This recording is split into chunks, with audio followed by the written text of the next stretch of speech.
আসসালামু আলাইকুম দর্শক বন্ধুরা, বেসিক সেবার আরও একটা নতুন ভিডিওতে সবাইকে স্বাগতম। আজকের ভিডিওতে আমরা দলিল লেখকদের লাইসেন্স নবায়ন করার জন্য চালানের মাধ্যমে 250 টাকার একটি চালান প্রদান করতে হয়। সেই চালানটি আপনারা কিভাবে প্রদান করবেন সেটি দেখিয়ে দেব আজকের ভিডিওতে। ভিডিওটি শেষ পর্যন্ত দেখতেই থাকুন। এটি করার জন্য আপনারা যে কোনো একটি ব্রাউজারে চলে আসবেন, তারপর সার্চ বক্সে লিখে দেবেন চালান। চালান লিখে সার্চ করার পর প্রথম যে ওয়েবসাইটটি আসবে www.echalan.gov.bd, এই ওয়েবসাইটে আপনারা প্রবেশ করে নেবেন। তারপর এখান থেকে সকল কোডে জমা এই অপশনটি সিলেক্ট করে দেবেন। তারপর আমরা চালান দেওয়ার পেজে চলে আসলাম। এখানে শুরুতে আমাদের প্রতিষ্ঠানের কোড অথবা নাম এবং অর্থনৈতিক কোড অথবা নাম টাইপ করে দিতে হবে। এই কোডগুলো আমি আমার ভিডিও ডেসক্রিপশন বক্সে দিয়ে দেব, আপনারা সেখান থেকে কপি করে সরাসরি পেস্ট করতে পারেন, অথবা আপনারা যদি প্রতিষ্ঠানের নাম এবং অর্থনৈতিক নাম টাইপ করতে চান। আমরা যেহেতু দলিল লেখকদের লাইসেন্স নবায়ন ফি প্রদান করব, তাই আমরা এখান থেকে টাইপ করে দেব জেলা রেজিস্ট্রার এর কার্যালয়। জেলা রেজিস্ট্রার এর কার্যালয় লেখার পর আপনি যেই জেলা থেকে দিতে চাচ্ছেন সেই জেলার নামটা লিখে দেবেন। আমি যেহেতু কিশোরগঞ্জ জেলার একজন দলিল লেখকের লাইসেন্স নবায়ন ফি প্রদান করব, তাই আমি এখান থেকে কিশোরগঞ্জ টাইপ করে দিচ্ছি। দেখতেই পাচ্ছেন কিশোরগঞ্জ লেখার পর কিন্তু আমার প্রতিষ্ঠানের নামটা এখানে চলে এসেছে। আপনার যেই জেলা থাকবে শুধু আপনারা জেলার নামটা এখানে লিখবেন এবং শুরুতে লিখে দেবেন জেলা রেজিস্ট্রার এর কার্যালয়।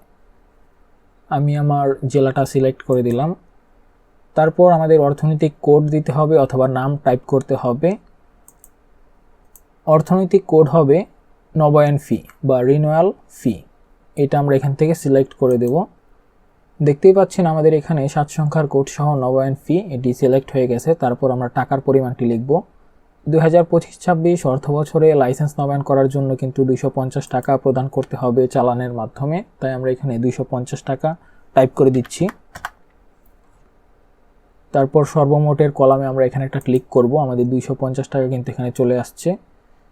তারপর আমাদের ব্যক্তির জাতীয় পরিচয়পত্র অথবা টিন নাম্বার দিয়ে ভেরিফাই করে নিতে হবে। আমরা টিন নাম্বার দিয়ে ভেরিফাই করে নিচ্ছি। এখানে আমরা টিআইএন সিলেক্ট করে এখানে আমাদের 12 ডিজিটের টিআইএন বা টিন নম্বরটি দিয়ে দেব। 12 ডিজিটের টিন নাম্বারটি দেওয়ার পর চেক টিআইএন এই অপশানে একটা ক্লিক করব এবং আমাদের টিন নাম্বারটি কিন্তু সফলভাবে ভেরিফাই করা হয়েছে। তারপর এখানে 4 নাম্বার অপশানে যোগাযোগ করার জন্য আমাদের এখানে মোবাইল নম্বরটি প্রদান করতে হবে। আমরা যার টিন নম্বরটি এখানে দিয়েছি তার মোবাইল নম্বরটি এখানে দিয়ে দেব। মোবাইল নম্বরটি দেওয়ার পর আমাদের এখন 250 টাকা পরিশোধ করতে হবে। এর জন্য অনেকগুলো অপশান রয়েছে, অনলাইন ব্যাংকিং রয়েছে, মোবাইল ব্যাংকিং রয়েছে, কার্ডের মাধ্যমে পেমেন্ট করা যাবে অথবা self fill up and OTC এই অপশানটাও রয়েছে। আমরা যেহেতু বিকাশের মাধ্যমে পেমেন্ট করব, তাই আমরা এখান থেকে মোবাইল ব্যাংকিং এই অপশানটা সিলেক্ট করছি। তারপর এখান থেকে বিকাশ সিলেক্ট করে সংরক্ষণ অপশানে ক্লিক করব। এখানে একটি পপ আপ উইন্ডো আসবে, এখান থেকে আমরা হ্যাঁ করে দেব।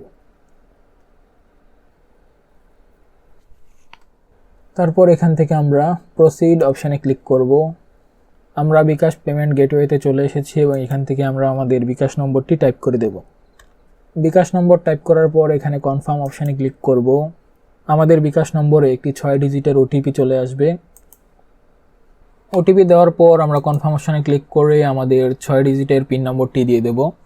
পিন নাম্বার দেওয়ার পর কনফার্ম অপশানে ক্লিক করার সাথে সাথেই কিন্তু আমাদের চালানটি চলে আসবে। এখানে কিছুক্ষণ 4-5 সেকেন্ড আপনাদের অপেক্ষা করতে হবে।